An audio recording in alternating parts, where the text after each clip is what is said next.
বাংলা তথা সারা দেশ জুড়ে ড্রাগের গুণমান নিয়ে পরীক্ষা নিরীক্ষা চালায় Central Drugs Standard control Organisation সিডিএসসিওর রিপোর্টে চূড়ান্ত চাঞ্চল্য। রিপোর্টে প্রকাশ 93টি ওষুধের গুণগত মান পরীক্ষায় ডাহা ফেল করেছে।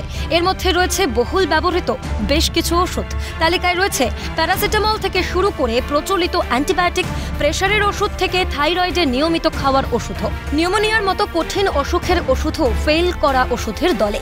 নার্ভ থেকে হার্টের অসুখের ওষুধ কি নেই সেই তালিকায়? রয়েছে শিশুদের জন্য ব্যবহৃত সর্দি কাশির সিরাপ, হৃদরোগে আক্রান্তদের উচ্চ রক্তচাপ নিয়ন্ত্রণে রাখার ওষুধ, ত্বকের ফাঙ্গাল ইনফেকশনের ক্রিম, ব্যাকটেরিয়া ইনফেকশন নিয়ন্ত্রণের ওষুধ, লিভার ও খাদ্যনালীতে হওয়া আলসার উপশমের ওষুধ। অর্থাৎ 8 থেকে 80 রোজকার জীবনে ব্যবহৃত হওয়া বেশ কিছু ওষুধে পড়েছে লাল কালির দাগ। কিন্তু বাজারে কি এই ওষুধগুলি এখনো বিক্রি করছেন ডিলাররা?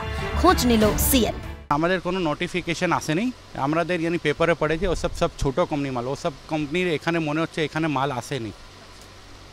আর নোটিফিকেশন না ছাড়া আপনারা বুঝবেন কি করে? আপনারা তো বড় কোম্পানিরও অনেক ওষুধ কি বাকি? হ্যাঁ, তো আমরা বড় কোম্পানি ডাইরেক্ট কোম্পানি থেকে আমরা কিনি, ডাইরেক্ট সিএনএফ ঘর থেকে। আর রেগুলার যা হোলসেল যা জেনুইন লোক থাকে, জেনুইন ডিস্ট্রিবিউটার যা কোম্পানি অ্যাপয়েন্ট করে, আমরা ওখান থেকে ডাইরেক্ট কিনি। যদি সেই ব্যাচ এসে যায় তাহলে সেটা কি বাতিল করবেন? হ্যাঁ নিশ্চয়ই, ওখানে আমাদের কোম্পানি পাঠাবে তো আমরা সব মাল ওইটা হবে। শুনলাম তো নিউজে শুনলাম, এবার আসবে আমাদের সার্কুলার আসবে, এ থেকে আসবে সেইগুলো কি বলে বিসিটি যেগুলো আছে এগুলোর মধ্যে আপনারা বিক্রি করেন তো? না, টুকটাক তো বিক্রি করি। হ্যাঁ হ্যাঁ, বিক্রি ওই তো কম্পোজিশন তো চলছে, ও তো বিক্রি করতেই হবে। এবার ওই কী কী শব্দ আর নয়, কী কী ব্যাচের কি হয়েছে সেই বুঝে আসবে, সেইগুলো এলে তখন দেখা যাবে। না, এটা ফেল করেছে, এটা তো হবে, মার্কেট তো অনিয়ন্ত্রিত হয়ে গেছে। আমরা এখানে বসে ব্যবসা করতে পারছি না। বাইরে এত করে লেস কীভাবে দিচ্ছে তারা কীভাবে লেস দিচ্ছে, আমাদের সেটা বোধগম্য আসছে না। তো লেস বেশি যেহেতু দিচ্ছে, সেটা ডাল মে কুচ কালা হয়। আমরা এটাতে বিশ্বাস করি, আমরা ফার্মার মালে বিক্রি করি, আমরা বেশি লেস দিতে পারি না, আমাদের মার্কেটও সেরকম যায় না। কিন্তু তাদের মার্কেট এত বেশি যাচ্ছে, তার কারণটা হচ্ছে যে লেসের আমরা যারা কাস্টমার তারা লেসের পিছিয়ে ঘুরছে, লেসের পিছিয়ে ঘুরতে গিয়ে যে ওষুধের যে গুণাগুণটা সেটার দিকে তাদের সেরকম নজর নাই। সম্প্রতি ড্রাগ কন্ট্রোলের পরীক্ষায় 93টি ওষুধ যা বাজার চলতি ওষুধ, সেই ওষুধ বাতিল হয়েছে। সেই ব্যাচের ওষুধ নাম করে সেই নোটিফিকেশন ইস্যু হচ্ছে বিভিন্ন ডিলারদের কাছে। তবে বিভিন্ন ডিলার এবং বিভিন্ন রিটেলার সব ঘুরে আমরা যেটা বুঝলাম, মানুষের মধ্যে প্রচুর অসচেতনতা রয়েছে। তার কারণ ডিলার থেকে শুরু করে রিটেলার প্রত্যেকেই বলছে, কেউ বলছে নোটিফিকেশান আসেনি, কেউ বলছে এসেছে, ব্যাচ বেরিয়ে গিয়েছে, আবার সেটা রিটার্ন হবে। কিন্তু এই সব কিছুর মাঝখানে সাধারণ মানুষ, আমি আপনি, যারা ওই ব্যাচের ওষুধ অলরেডি কিনে ফেলেছি বা ওই ব্যাচের ওষুধ এই মুহূর্তে ব্যবহার করছি, তাদের কি হবে এই নিয়ে উদাসীন কিন্তু প্রত্যেকেই। তাই সচেতন হতে হবে সবাইকেই, আপনাকে, আমাকে, সবাইকেই। তবে গোটা বিষয়টি নিয়ে রাজ্য প্রশাসনকে নিশানা চিকিৎসক অরিন্দম বিশ্বাসের। পরিষ্কার কথা হচ্ছে, টাকা পয়সা দিয়ে সার্টিফিকেট পাওয়া বন্ধ করতে হবে।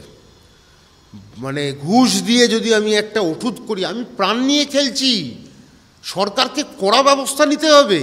একটা প্রাণের ব্যাপার, এটাতে ঝুঁকি নেবো কেন? আমি কোনোভাবে কোনো সময় যেন এর সাথে বোঝাপড়া না করি। একবার যদি বোঝাপড়া করে ফেলি তাহলে তো খারাপ। অন্য রাজ্যে ক্যান্সেল হচ্ছে, এই রাজ্যে সেটাকে গ্রহণযোগ্য হয়ে যাচ্ছে, সেটা হতে পারে না। ভারতবর্ষের যতগুলো রাজ্যে হয় ওষুধ তৈরি হচ্ছে, সেটা সবকটা রাজ্যে গ্রহণযোগ্য হবে। সেখানে কি করে এরকম তারতম্য হয়? এই তারতম্য যখন হচ্ছে, তখন আমি মনে করি এর তদন্ত হওয়া উচিত, স্বচ্ছতার সাথে তদন্ত হওয়া উচিত। এ প্রসঙ্গে দুর্নীতির তত্ত্ব চিকিৎসক তমনাশ চৌধুরীর। এটাও আমাদেরকে খুব অবাক করে যে আমাদের রাজ্যের থেকে তোলা স্যাম্পেল আমাদের ল্যাবরেটরিতে যখন পরীক্ষা হচ্ছে, সে নাকি তার গুণগত মানে পরীক্ষা করছে। আর সেই একই পশ্চিমবঙ্গ ফার্মাসিউটিক্যালসের রিঙ্গার ল্যাকটেট কর্ণাটকের কোনো হাসপাতাল থেকে নিয়ে গিয়ে যখন পরীক্ষা করা হচ্ছে, তার মধ্যে ব্যাকটেরিয়াল এন্ডোটক্সিন পাওয়া যাচ্ছে। এটা আমাদের কাছে খুব ভুতুড়ে ব্যাপার বলে মনে হয়, এবং আমরা মনে করি এর মধ্যে একটি চক্রান্ত কাজ করছে, একটি চক্র কাজ করছে।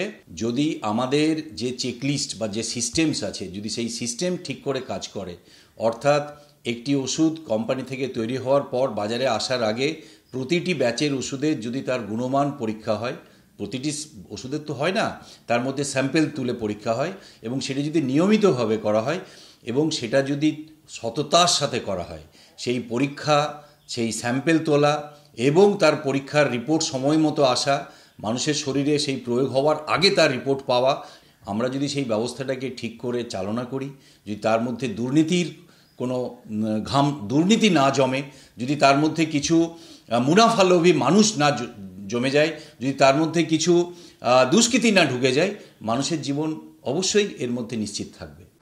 জানুয়ারি মাসে দেশ জুড়ে বিভিন্ন রাজ্যে র্যান্ডম স্যাম্পল টেস্ট করে central drug standard control organisation. প্রত্যেক রাজ্যের ড্রাগ টেস্টিং ল্যাবে ওই পরীক্ষা করা হয়। সেই পরীক্ষাতেই গুণমানে ফেল করেছে ওষুধগুলি, যদিও এ সম্পর্কে এখনও অজ্ঞাত রাজ্যের আম জনতা, আর তাই থেকে যাচ্ছে স্বাস্থ্যের ঝুঁকি। প্রশাসন কি এখনও নিশ্চুপ থাকবে? ক্যামেরায় লিসন লোদ ও জ্যাকি সিং এর সঙ্গে অভিরূপা হাজরা ও সায়ন্তন ভট্টাচার্যের রিপোর্ট, ক্যালকাটা নিউজ।